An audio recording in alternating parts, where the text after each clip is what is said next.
Hey friends, thank you so much for joining me for this webinar all about keto for hormones. So you all, well, not you all, some of you may be used to hearing me on my podcast, Keto for Women show.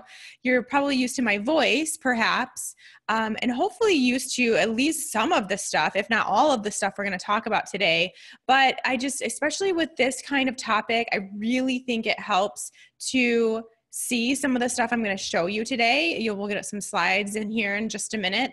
And it helps so much to really, truly understand what's going on with our hormones as women and what we can do and should be doing to help those, one of which is a ketogenic diet, which is why we're here. So we're going to be doing that today. And I also just think it's sometimes kind of fun to see the face of the person that you're used to listening to all the time. So this is my face, and it's kind of nice to do that. And it's nice for me to do it too, force myself to put on some makeup and clothes and talk to you like we're just having a coffee or tea or something like that, which is how today will be. So we're going to get right into it. Like I said, we're going to use slides to do so. This is one of the reasons why I can't do this actual talk on the Keto for Women show, because I do want to show you these slides. And so I'm going to share my screen so you'll be able to see those in just a second. Okay. Let's try that. So hopefully you should be able to see the slides here and also still my face. That would be ideal because, I mean, I guess you don't have to see my face, but I don't know, it makes it a little bit better to see that I'm still talking to you in case you get bored or something of these slides, but hopefully not. So this is my talk I've done in a couple different actually live settings, to a couple different conferences. I've used this photo of this girl at the beginning of my talks for like 3 years because I just love her, mainly because of her hair. I think she has the cutest hair. She looks really happy, cute yellow dress, love the pink background. This is not me, as you can see. So I just want to clarify that, although from here on out, it will be me. Starting right now, which is how I think we should start this chat, is just me telling you a little bit about myself, just so that you understand where I'm coming from, my background, my history, and why I do what I do. A lot of you probably already know at least some of this stuff, but always nice to kind of relearn a little bit about each other, I think. So my name is Shawn Mynar, obviously. I am a nutritionist, of course. I also love chocolate. I love to dance. It's mainly hip hop, but I'm really trying to get into the salsa now. I think that looks really fun. So hoping that happens here soon. And then I'll be a salsa and hip hop dancer. But yeah, so my nutritionist background comes from my own history of illness and using food as medicine. The holistic before the word nutritionist means that I am someone that really takes the time, effort, and energy to understand the root cause of people's health issues, what's actually going on, instead of putting a Band-Aid on top of whatever symptom and never truly figuring out that real thing that's causing those symptoms. So that's kind of what it means to me, at least, to be in this holistic space that I'm in, this holistic health space. And then nutritionist basically for me just means that I always start with food. I think food is medicine and should be treated as such. And so that's really my first go-to. And then of course, we progress from there with some other healing modalities as well. So that's me. Things that a lot of people know about me. What some of you may not know about me, although it is something that I'm very open to sharing because I think it really does help you understand where I'm coming from, is that I spent a lot of time being really sick. And, you know, recent time, as like really I was just kind of realizing this past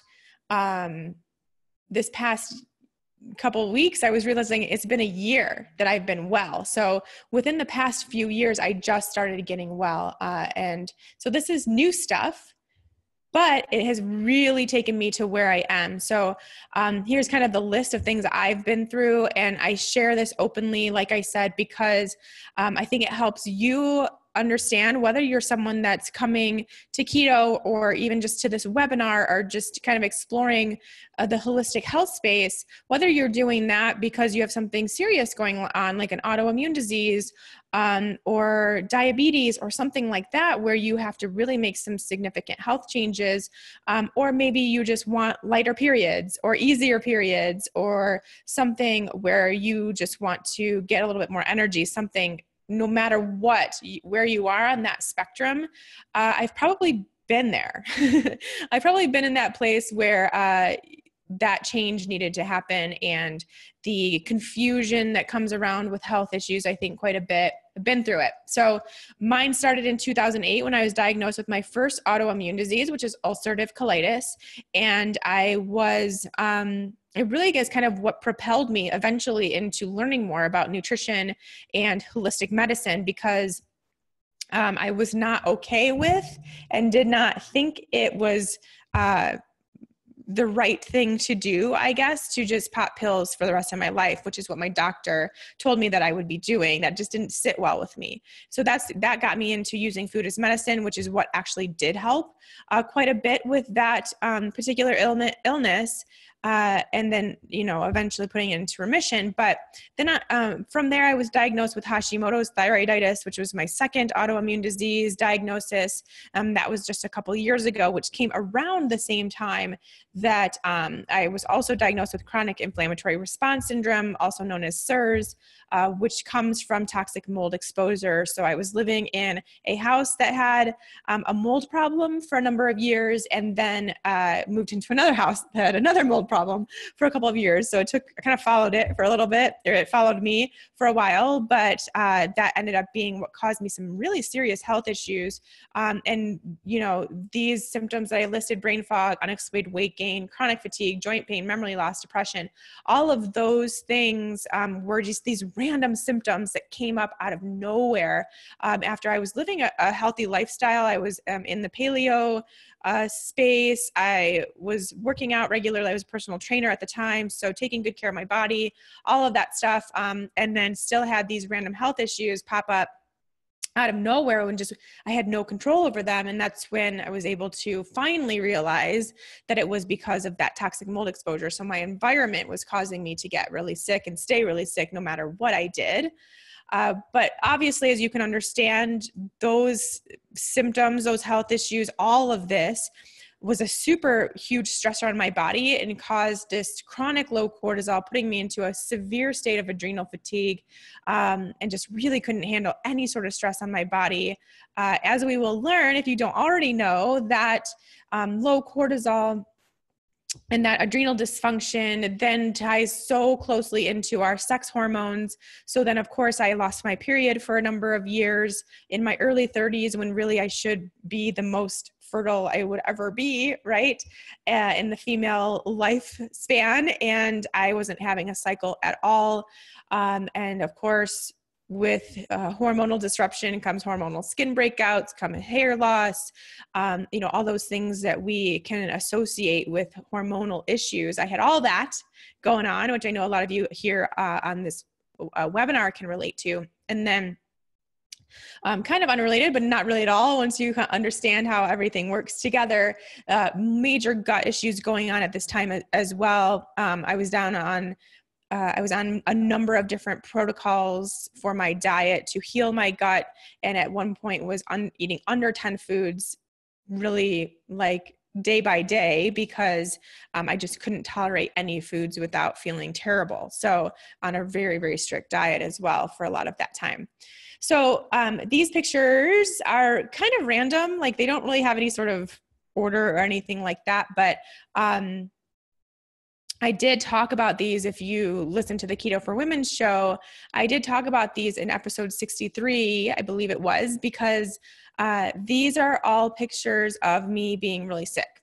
And even when it doesn't look like it, it's kind of taking you through those whole 5 years I just talked about, basically, starting up in the upper left, where I was at the lowest body fat, lowest body weight, smallest I've ever been, had to really go through a lot of stress to get to that point where I could essentially look like that. And I was really, really sick.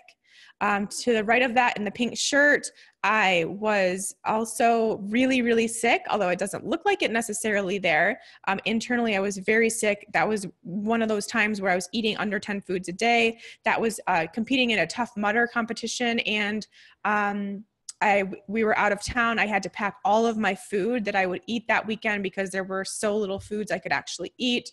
And then down to the lower left, that is the highest weight I've ever been, because I was, again, going through the mold exposure situation. And that was when I gained the weight that I didn't know where it was coming from or what was happening. It was all ended up being all inflammatory weight. And just being on the low carb cruise and as a speaker, and I was so sick. And so just did not feel well. It wasn't going well for me there, and really had to force that smile, as you can see. And then, of course, obviously lying in a hospital bed in the emergency room, ended up having to have part of my colon and my appendix removed because of the inflammation that was going on in my body. And that was kind of really like the bottom basement for me of, man, things are really not going well for my health. Now I'm having organs removed. And that's really kind of, I share these photos just mainly to show that, the image of health, what is that? That doesn't mean anything, because really you could say that my upper left, I was the healthiest when I was actually the unhealthiest. And, the pink shirt, I look really strong and healthy there too, but I was really, really struggling inside. Same with the one on the left. And obviously when you're in a hospital bed, there's no hiding that. So yeah, I like to show those, just for a number of reasons, but mainly just to show that you really can't determine someone's health status by how they look. Because I know a lot of us may be in that trap. So then, just quickly, me today. So that whole list is gone. Everything's gone. Like I said, it's been a number of years. It's been a hard journey, of course, as I'm sure a lot of you can understand and relate to going through this health journey, but obviously very worth it. I'm the healthiest I've ever been. I'm happiest I've ever been. I feel great every day. And, it was well worth it, even though it was quite the process to start. So how did I do that? And this is really where so much of what I talk about and promote in my business is for women to be empowered to find out about their own bodies. So for me, that meant I had to go do some testing. I had to go to a bunch of different practitioners and be on medications and be on supplement protocols and really work on staying positive and really understand that I had to keep digging, that I did not have to feel that way forever. Like there was a way out of it. And I really had to continue to know that and continue to do that work. And that's what I really, really want all of you to do as well. If there's something going on that doesn't make sense, you do have the ability to know about your own health and your own body. You have to just take that action yourself. So I did that, but I also implemented a ketogenic diet, which is why we're here today. And it's been 2 years now, and it's been just a great journey for myself, physically and mentally and emotionally, just, really feeling great and putting so much, I just attribute so much of how I feel now to the ketogenic diet. But it's also been so great to teach you about it as well, and to, spread the word, I guess. So these are just some random pictures. They're not even like really great pictures of my food or anything at all, but they're just examples of what I consider a keto diet. And first of all, I think we all know by now, I hate calling it a diet. I do not believe it's a diet. I believe it's a lifestyle. And the problem I don't want to say a problem, but something I have noticed in the ketogenic community is that there are a lot of rules. There are so many rules that I can't even keep track of them all. I've just stopped listening at all, right? Because for me, your rules to a ketogenic diet are that you make it a lifestyle, that it becomes something where you are using it to heal your body, and to, find out more about your body, to learn more, and to really see these lasting changes in your health, and to prevent future health issues as well, which is just as important. So yes, you are changing to your macronutrients to be a higher fat, a moderate protein, lower carb diet, but we are more focused on that lifestyle piece and using it as a healing lifestyle. You want to make sure also that your food that you are eating is nutrient dense, high quality, and nourishing. So we're really focused on getting the nutrients involved. So macronutrients are one thing that we will alter a little bit as far as keto, but micronutrients are another. So, these really important things that we need to just keep our body humming and working optimally, those come in these packages of veggies and really good high quality grass-fed, grass-finished, pasture-raised meats and eggs and things like that. That's what we really need to focus on here. The food freedom and the intuitive eating is such a hard thing to teach. It is something I do teach in the Fat Burning Female Project, but it's something, it's like I can't even explain it almost. It's something that you just, when it happens, you feel it and it's like, oh, that's what she means. And for me, it's the first time I've ever felt food freedom and ever been able to eat intuitively is part of the ketogenic diet. That was something that brought to me, was food freedom and intuitive eating. And I think it can for you too. And that's why I teach it as part of the Fat Burning Female Project and making that transition into ketosis. And then my last rule for keto is that it's not just low carb. You can't just assume you're eating a keto diet when really you've just slightly lowered your carbs, maybe added a scoop of coconut oil and called it a day. You really have to make sure that you are not just eating low carb, you're eating high fat, moderate protein, low carb, healing, keto lifestyle. Let's put it all together. So that's the difference there. My rules. So before we get into the whole hormone talk, I just want to make sure that you understand that when I say hormones in this entire situation here that we're about to do, I'm talking about these sex and steroid hormones. So obviously progesterone, estrogen, and testosterone are kind of our main overarching sex hormones. Cortisol, pregnenolone, and DHEA are steroid hormones that are also, as you'll see, an important part of that sex hormone cascade, and something we'll talk about. But I just want to make sure that that's clear, because there are tons of hormones in our body and lots of endocrine systems, and they're all really important. And as you can see, as I've listed down below, they are also can really be helped with a ketogenic lifestyle, but that's not what we're talking about specifically today. So I just want to keep that in mind for you, that we're just going to be talking about those sex hormones, which happen to be the most important and most obvious thing that makes women different than men. I think we can understand that. So that's why we're going to focus on it.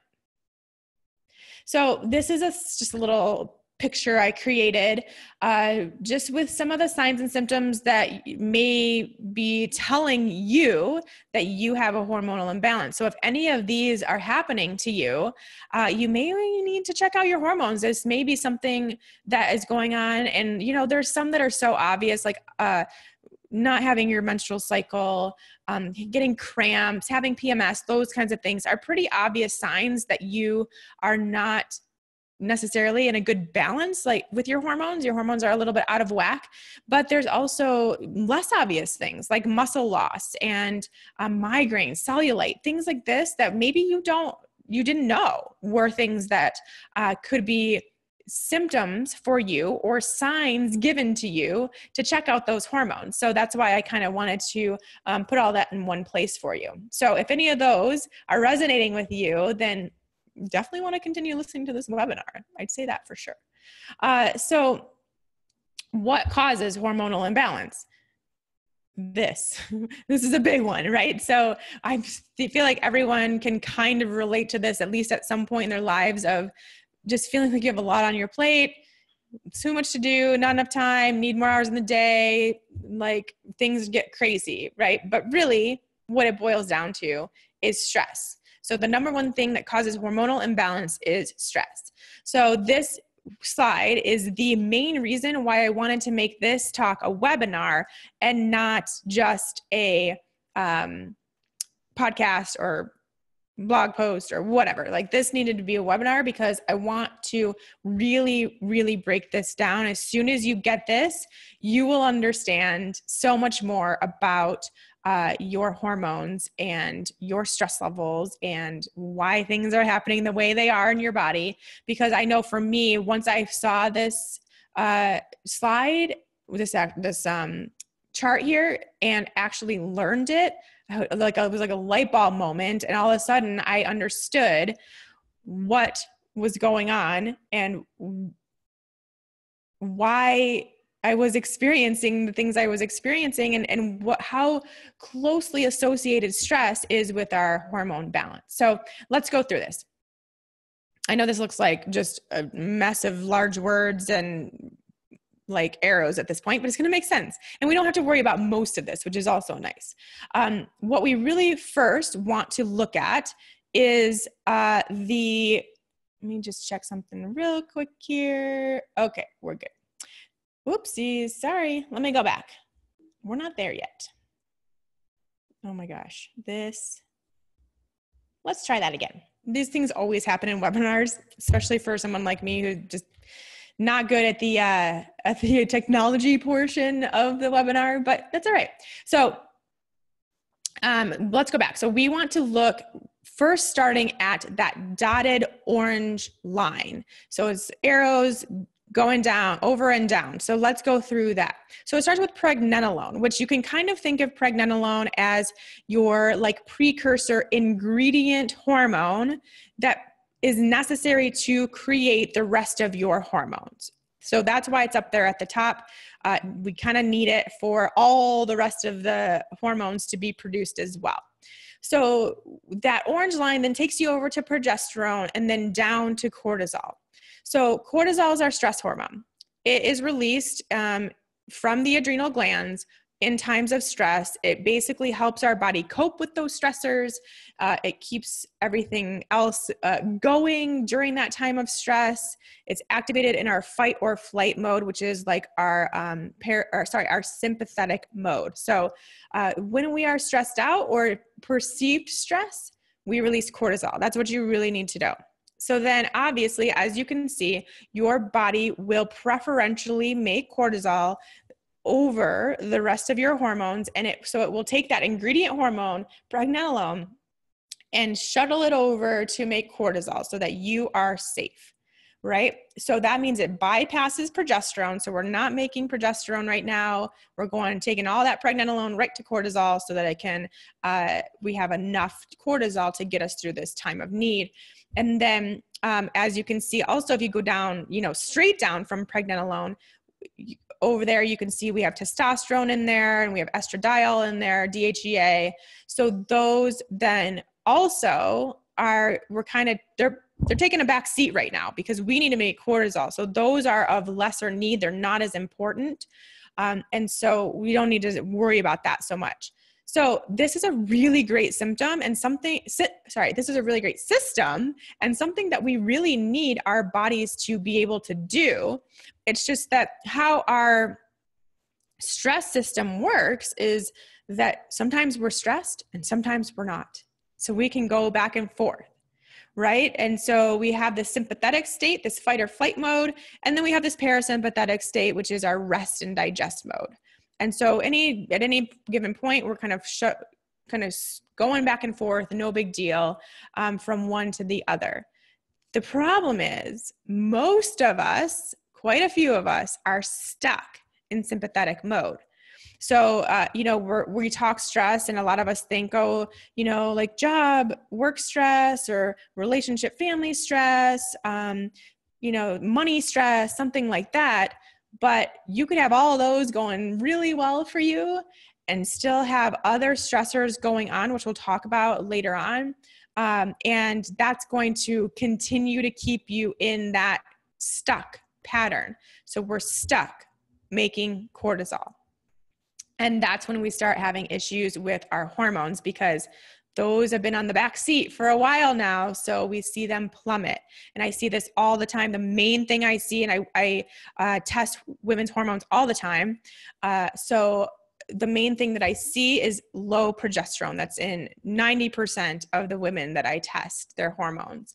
So you can see it, the proof is right here. So progesterone, we're not making that. That's not a need right now because cortisol is a need. And then of those 90% where they have low progesterone, they also have low estradiol or low testosterone or both. Again, because cortisol has been the need for so long that now the rest has been kind of put on the back burner for way too long, and we're low overall hormones. I see that very often. So, this now it's like now we know why. We can see exactly why, and it makes things so much easier to understand where we're coming from and why this happens so easily when it's like one thing changes in our life and like our hormones are all over the place. Now you know why. So just it's all about that stress. However, I will say there are other reasons for hormonal imbalance. It's not just stress, although that's the case for most of us, but there are other situations, one of which is PCOS, which is very big in the keto community and for good reason, because it is really, a syndrome that is created by blood sugar imbalances. So in PCOS, you have high insulin, which causes high androgens as kind of like a symptom of that almost. And then you have dysregulated LH and FSH, which are basically like our signaler hormones to have a menstrual cycle, like to put it super basically, just for the purposes of this slide here. So your LH is chronically heightened, and that doesn't signal for a normal menstrual cycle to take place. So for ovulation to take place, for the shedding of the lining to take place, none of that happens when you have this elevated LH. So that is very common in PCOS.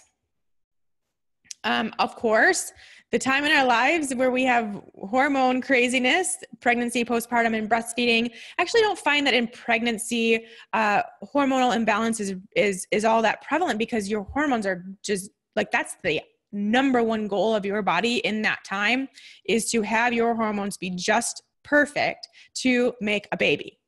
It's more so what I see after in postpartum and breastfeeding, where, we have had this high progesterone and high estrogen, and, sometimes it doesn't always go back to baseline the way that it should, or as organized, I guess we could say, as it should. And so it will show up as having some imbalances going on there, and that's common and normal and fine, but you will maybe experience symptoms of that, especially also as a new mom, when there is some additional stress, or not even new mom, just maybe adding more to your family where you do have some additional stressors going on there too. So that can be a really significant time of hormonal imbalance for women.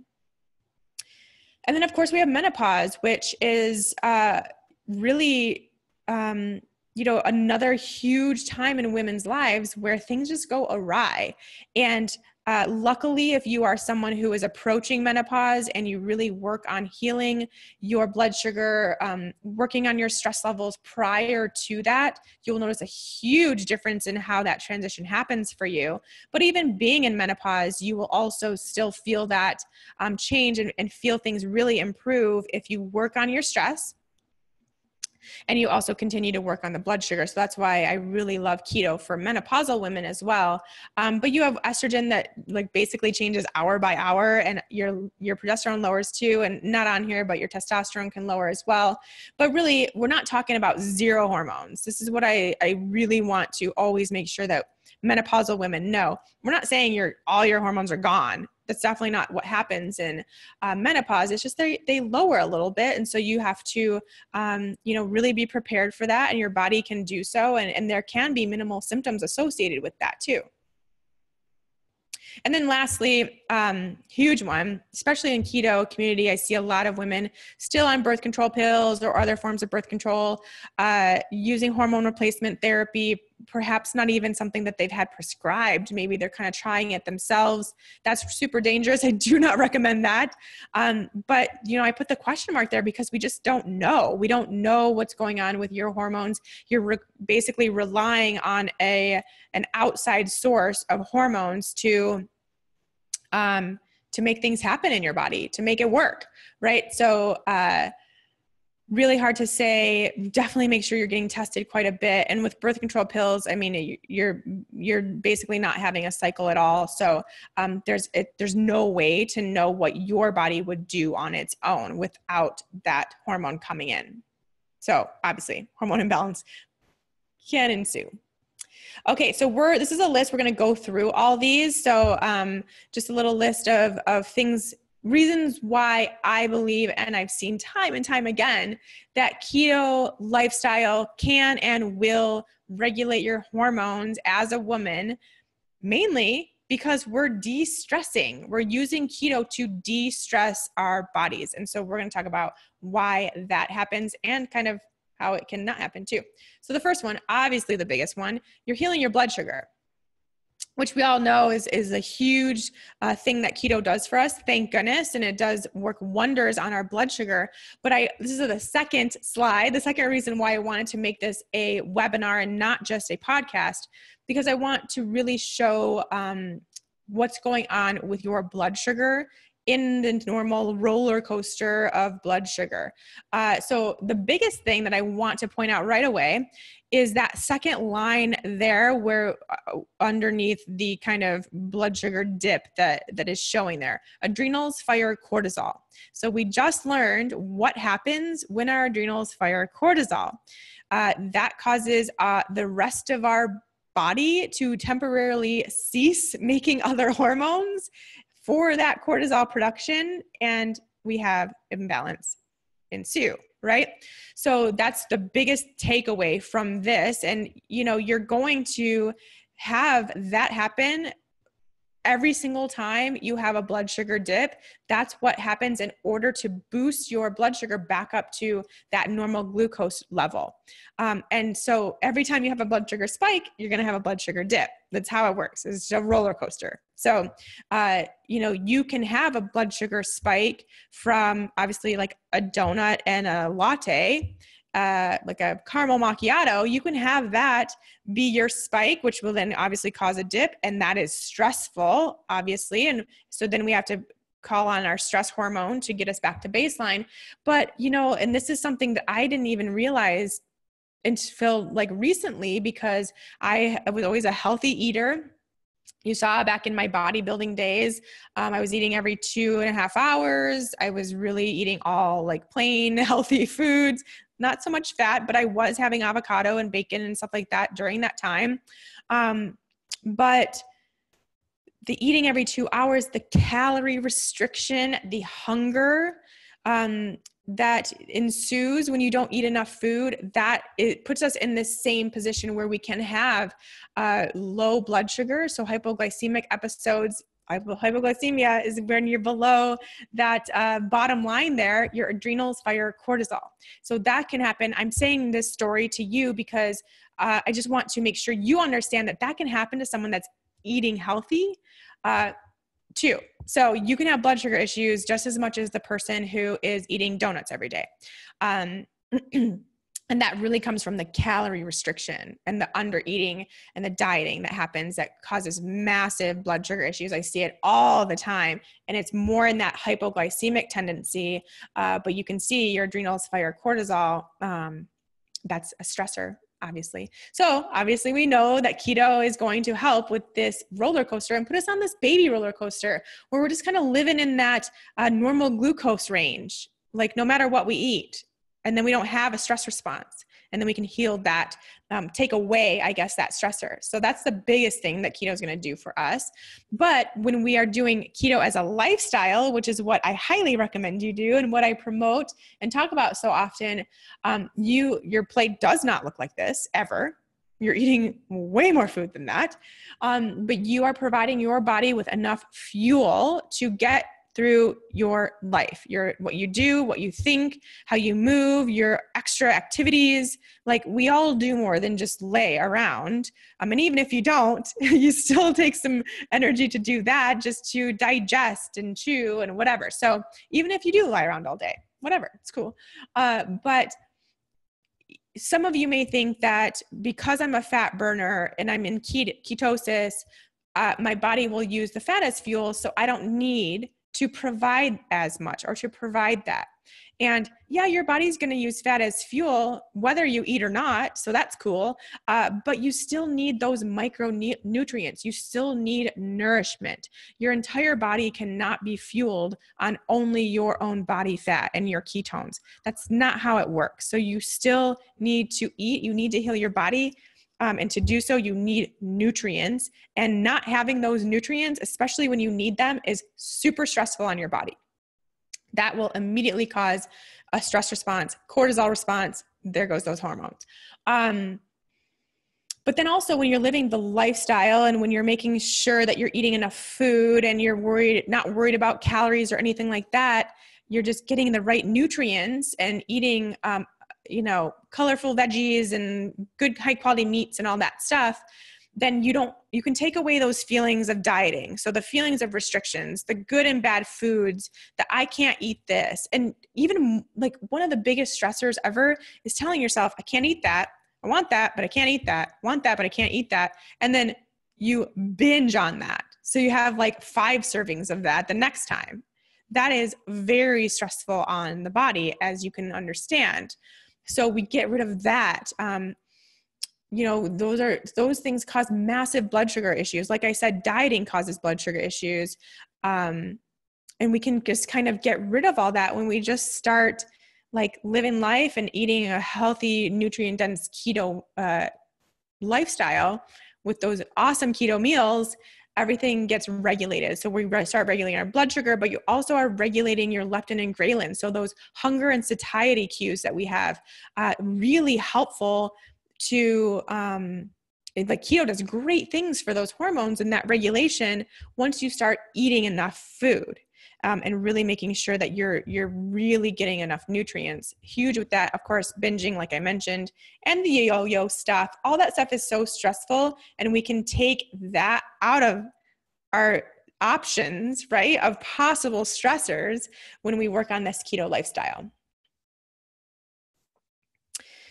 Okay, so we're back to this really crazy slide, but only for a quick moment so that I can show you that we need cholesterol, and eating keto is going to provide plenty of cholesterol dietarily to make sure that you have the ingredients needed to produce all these hormones. So you can see up there that second line right at the top, where it says cholesterol. That just shows that this cholesterol is a precursor. We need every ounce of that to build all of these hormones and to make sure that we have enough. So getting that extra fat in your diet, it's going to be great for those hormones. Just another reason.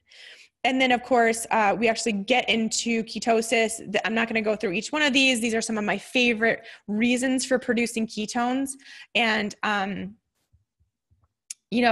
as you can see, these are all like stress-free things, right? So we're really putting our body into homeostasis, and homeostasis is just really like what I think of as balance and just ease, right? We're getting ourselves into this easiness because we're producing ketones.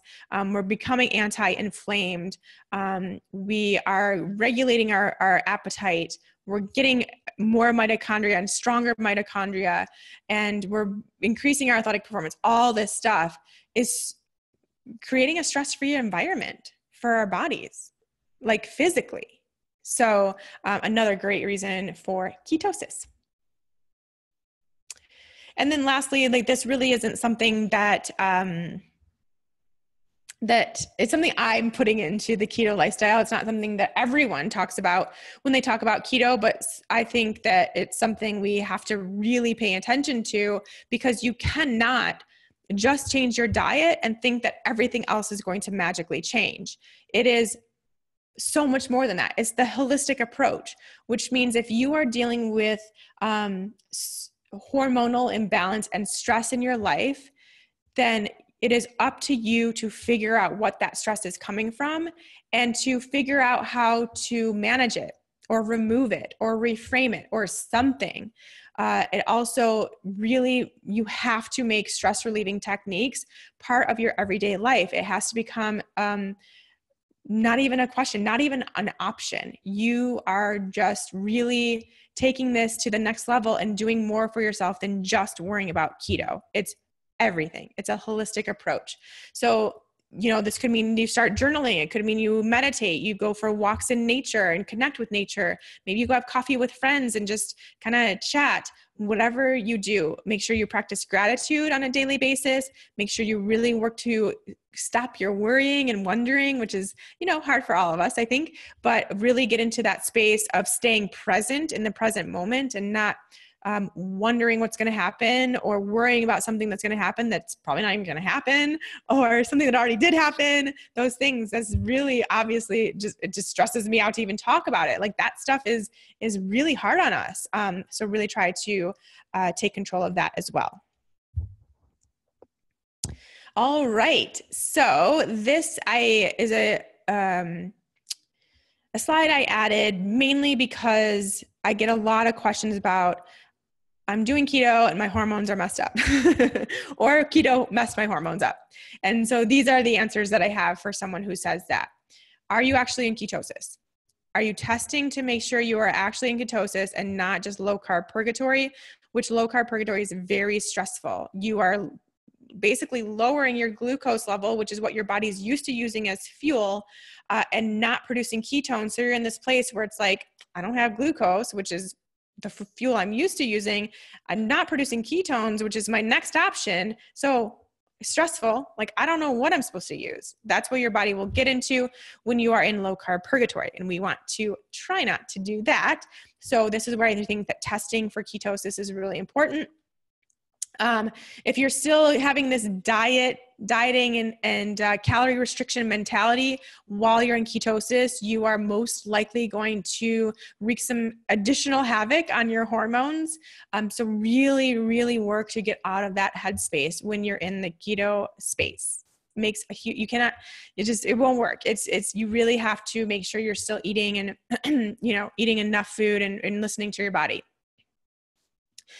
Also, you haven't looked at other stuff. Like I just mentioned, you can't just do keto and expect miracles. You can't just, eat a little bit more fat, lower your carbs a little bit, and then 2 weeks later be mad that keto didn't work for you or your hormones, right? So it's everything. It's not just keto, it's everything. It's really taking this whole lifestyle and making it something that is a non-negotiable for you.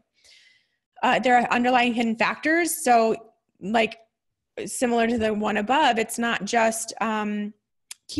You may need to look deeper into your health. You may need to start getting some testing done, talking to a functional medicine practitioner, working with somebody, being part of the Fat Burning Female Project to really start understanding more about your body and what's going on with you that you haven't yet found. And that was the case for me. It took me a lot of digging and a lot of practitioners to finally realize, oh, hey, there's mold in my home and it's causing me to be really sick.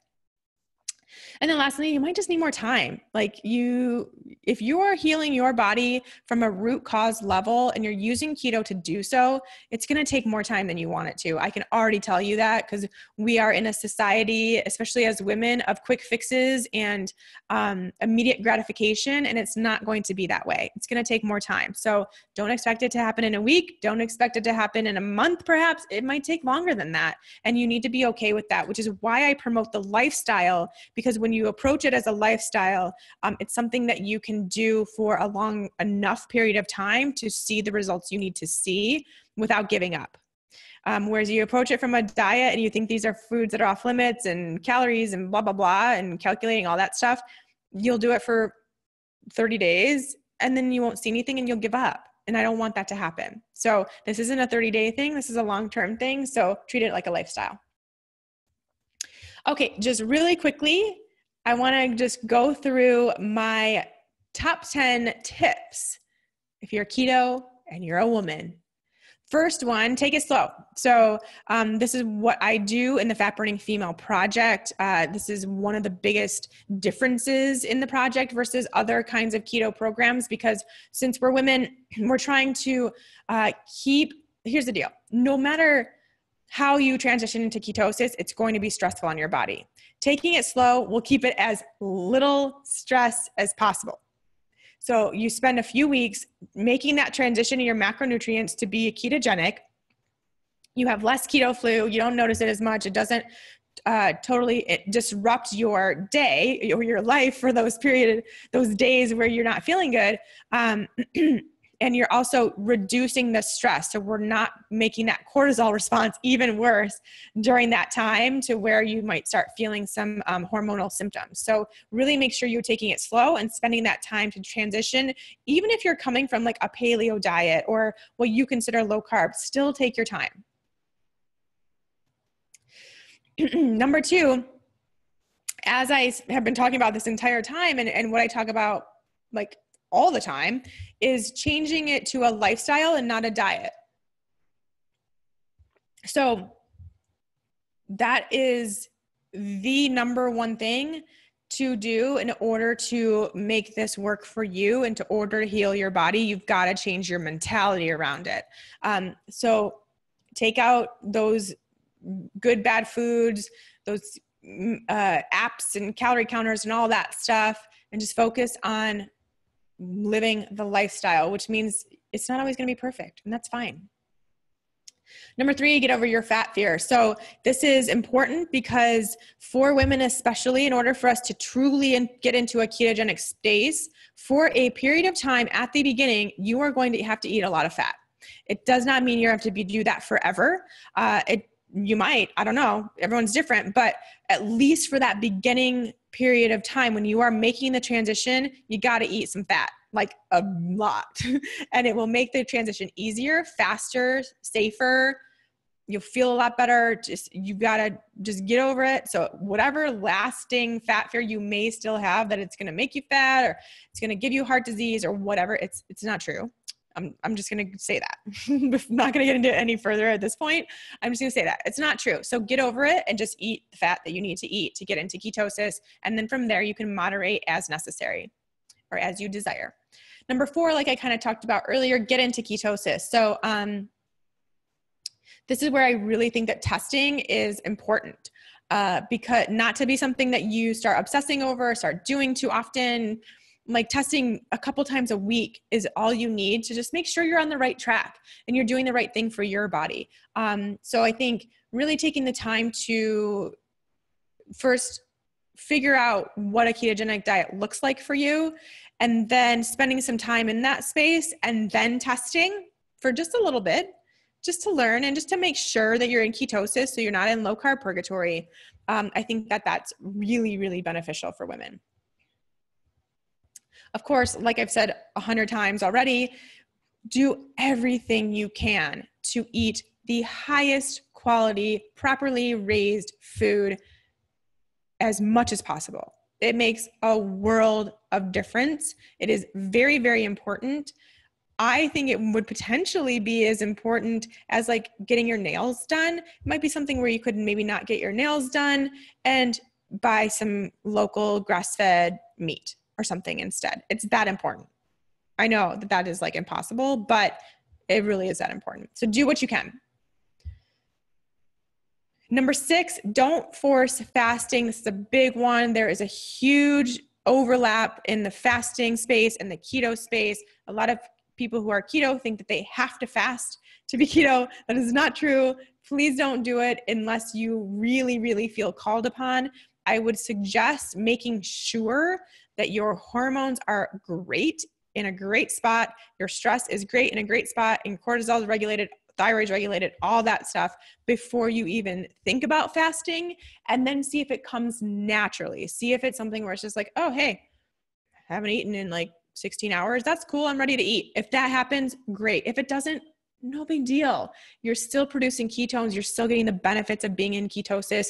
You're also nourishing your body. You're keeping your body from being stressed out. Not eating is stressful.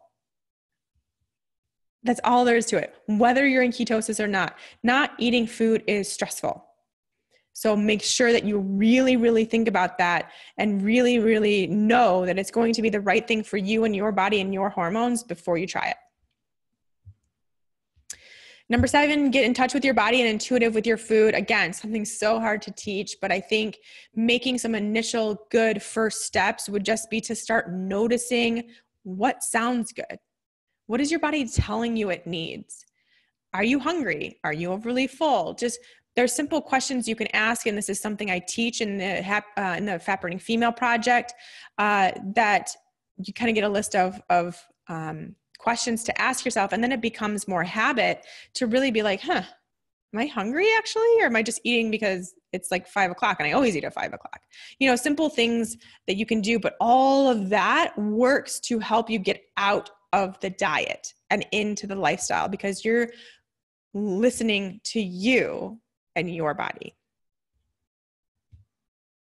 And number 8, don't be afraid to break the rules. Like I talked about, those keto rules, man, they're all over the place, but the only rules that you have are the ones that I said, which are simple.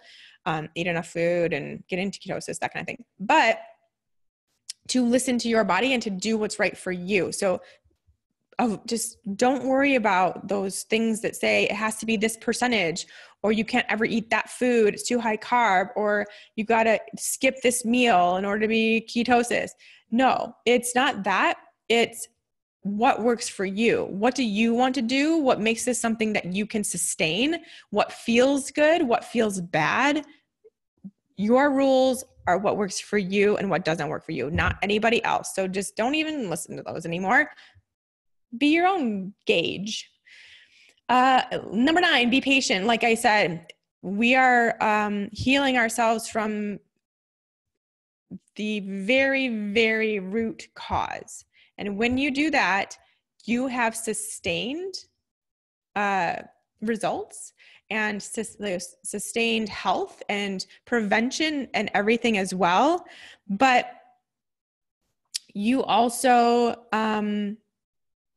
there's no relapse. There's no going backwards. So in order to only go forwards, you have to know it's going to take a while. It's going to take some time. So just know that, be patient, really focus on those things that are going right. If you have a good day, celebrate the heck out of it. And it will go a lot faster if you just continue to stay positive and know you're doing the right thing. It's going to take some time. And then lastly, get informed on your body. So like I mentioned, I'm a huge fan of this. Keep digging. Find someone who will help you. Get into the Fat Burning Female Project and I'll help you. And just learn more about yourself and your body and what's going on, especially if you continue to have symptoms after you've been keto for a while, or, you have done some tests and haven't found out everything, then keep digging. That's all that is. Your body is still telling you something and use that information. So here's all of them in one little place if you want to screenshot this or whatever and save it in case you forget any of them. But those are my tips. All right. So last step, really quickly, I just want to talk to you a little bit about basically this whole talk is something that I'm so passionate about, which hopefully you can tell by how I talk about it. Because I don't like the amount of people who are naysayers kind of in the health community to say that keto doesn't work for women. But there's just too many women out there wreaking havoc on their body because they're not taking the information I just said and making that change. They are still ketoing too hard, not eating enough food, not eating enough fat, not even being in ketosis, just thinking they are. There's too much of that going on. And I just can't. I need more of you to understand this and to help yourselves and to get in this place of health. So that's what I do in the Fat Burning Female Project. So if everything I said doesn't sound like something that you could necessarily implement long-term for yourself, then that may be a good time or a good place for you to be. And of course, there's one coming up. There's always one coming up. So this is what it actually looks like. For those that don't know, it is a 6-week online group class where we take the transition into ketosis, just us as a group of women doing it. So we spend 4 weeks getting into and making sure we are in a ketogenic state. So we transition. We do kind of work on our macronutrient ratios, but we do so in a place where it's not about calculations and apps and all that stuff. It's much more easier and more freeing to use the block system that I created for this class that has been just life-changing for so many people, to make sure you're getting into ketosis, but to also learn so much about your bodies, what foods do and don't work for you, how much food does and doesn't work for you, all of this stuff that you are learning. And we're just making sure to really nourish our bodies in this process and do everything the safest way for that stress level that we need to keep in check. So in the project, you also get the support of myself. So I am in the group.